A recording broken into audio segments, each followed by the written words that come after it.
Welcome back to Blue's Garden Tips, preparing seed trays for germination.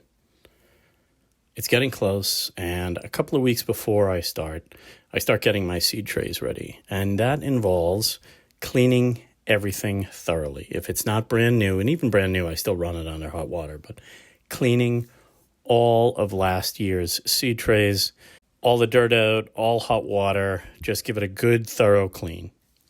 Now, I'm going to start with the trays that I use for, I'm actually going to start with how I prepare my potting mix. This is my seed starter mix, and I fill a bowl with some hot water, and I pour my seed starter mix in there and mix it thoroughly. And that hot water will kill any fungal, fungus gnats, eggs, and all dirt from the store has it. And then I start filling all the trays that I'm going to need.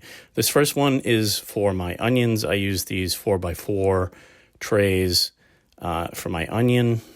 Filling all of the trays, just put that wet mixture in everywhere. And then this is important. I always put a decent amount of water underneath. It's called bottom watering, and what it is just the water pulls up into all the soil and gets it real moist. Now, again, same process.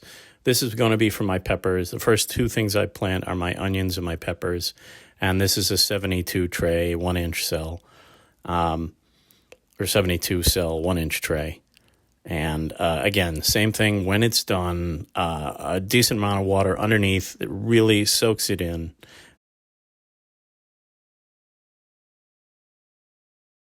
And that's the process. Then I put them all up under the heat lamp. Day or two later, refill it. Just top it off with some soil. Thanks very much. Please remember to like and subscribe for more Blue's Garden Tips. Thank you very much.